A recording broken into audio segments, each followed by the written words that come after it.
ఉదయం దేవుని వాగ్దానం. నీకు వాగ్దానం ఇచ్చిన దేవుడు నమ్మదగినవాడు, నిన్ను విడువడు, ఎడబాయడు. ప్రైజ్ ది లార్డ్ అండి. Good morning. అందరు బాగున్నారా? ఈ ఉదయకాల సమయంలో అందరికీ ప్రత్యేకమైన శుభములు తెలియజేస్తూ ఉన్నాను. దేవుడు మిమ్మల్ని, మీ కుటుంబాలను దీవించి సకల సమృద్ధి చేత ఆశీర్వదించును గాక. ప్రతి ఉదయం దేవుడు ఎంతగానో మనందరితో అద్భుతంగా మాట్లాడుతూ ఉన్నారు. ఎలా ఉండాలి, ఎలా నడుచుకోవాలి, ఎలా భయభక్తులు కలిగి ఉండాలి, ఎలా దీవించబడాలి, ఇలా ప్రతి విషయంలో ప్రతి దాంట్లో కూడా సమస్తాన్ని దేవుడు మనకు నేర్పిస్తూ మనల్ని సరిచేస్తూ ఉన్నారు. ఎంతో అమూల్యమైన మాటల ద్వారా, మరి దేవుని మాటల ద్వారా మనం బలపరచబడుతున్నాం కదండి. మరి ఈ ఉదయకాల సమయంలో ఆలస్యం చేయకుండా దేవుని మాటల్ని అందరం కలిసి ధ్యానిద్దామా? మత్తయి సువార్త 14వ అధ్యాయము 23వ వచనము. మంచి నేలను విత్తబడిన వాడు వాక్యము విని గ్రహించువాడు, అట్టివారు సఫలులై ఒకడు 100 ఒకడు 60 ఒకడు 30 ఫలించినను. ఆమేన్. దేవుని నామానికి మహిమ. అద్భుతకరమైన మాటలు కదండి.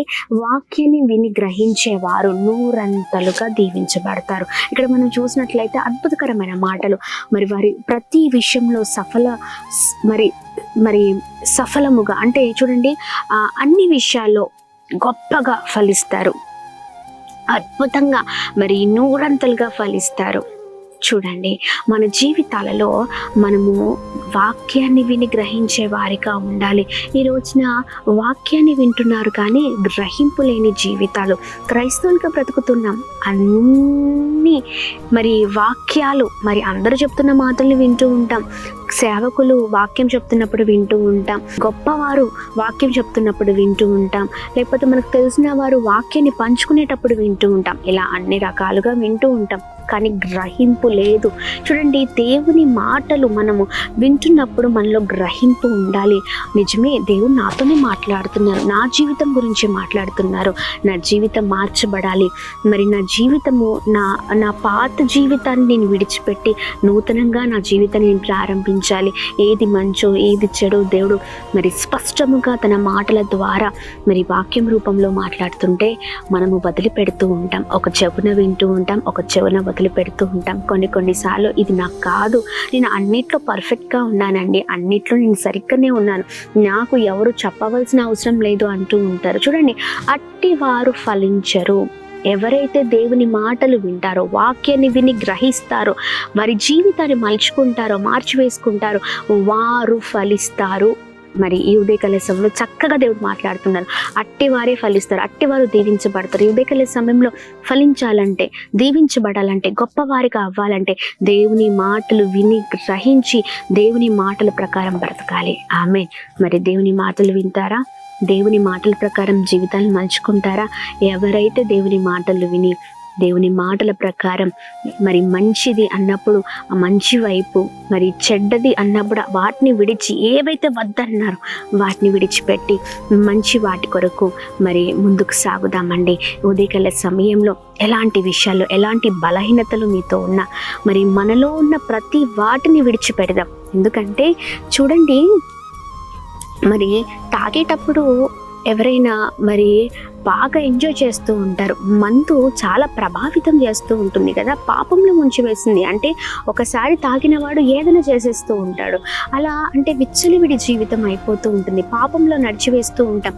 ఆ మందు తాగేటప్పుడు కూడా, లేకపోతే పొగ తాగేటప్పుడు, ఇంకా ఏ విషయంలో అయినా ఇది మీకు హానికరం అని దాని మీద రాసి ఉంటుంది కదా అండి. కానీ అది గ్రహించలేము, అది చెడు కదా, అయినా అది చూస్తూ ఉంటాము, ఏం పర్లేదు ఇదే మంచిది అనుకుంటూ ఉంటాం. చూడండి, మనం వెర్రి వారి వల్లే మనం ఉండడానికి వీల్లేదు, బుద్ధి లేని వారి వల్లే ఉండడానికి వీల్లేదు. దేవుడు మంచిని నేర్పిస్తున్నప్పుడు మంచిని పట్టుకుందాం.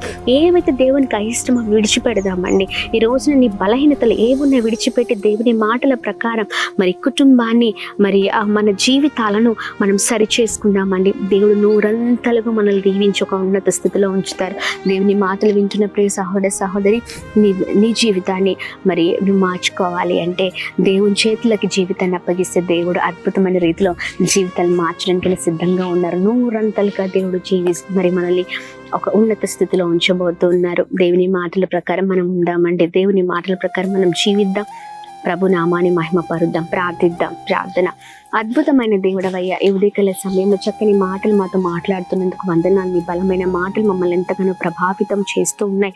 మీ మాటల ద్వారా మేము దీవించబడుతున్నాం. మేము నూరంతలుగా దీవించబడాలి అంటే వాక్యాన్ని విని గ్రహించే వారిగా మేము ప్రభా ఉండినప్పుడే అయ్యా, మీ మాటల ప్రకారం మేము జీవించినప్పుడే అయ్యా ప్రభా ఈ రోజున ప్రతి ఆటంకాన్ని మాలోంచి తొలగించండి. భయభక్తులు కలిగిన జీవితం, మంచి వైపు పరిగెత్తే వారిగా, మంచి చేసే వారిగా ప్రభా, ప్రతి విషయంలో కీడును మాని మీ నామాన్ని మహిమపరిచే వారికి ఉంటే కృపను దయచేయండి. మా ప్రవర్తన, మా మాట తీరు, మా నడవడి, మా హృదయం అయ్యా, మా తలంపులు అన్నీ కూడా మీకు మహిమకరంగా ఉంటే కృప చూపించండి. మీకు మహిమ తెచ్చే విధంగా ఉంటే కృప చూపించండి. ప్రతి ఆటంకం మాల నుంచి తొలగించండి. అలానే ఉదయకాల సమయంలో birthdays, marriage days, special event celebrate చేసుకున్న వారందరి పట్ల మీ దయ, మీ కృప, మీ కనికరాన్ని మెండుకు కుమ్మరిస్తూ ఉన్నత స్థితిలో ఉంచుతూ బ్లెస్ చేయమని యేసు నామములో అడుగుతున్నాం తండ్రి. Amen, amen, amen. Praise the lord. May God bless you all. దేవుడు మిమ్మల్ని, మీ కుటుంబాలను దీవించి ఆశీర్వదించును గాక. ఆమేన్.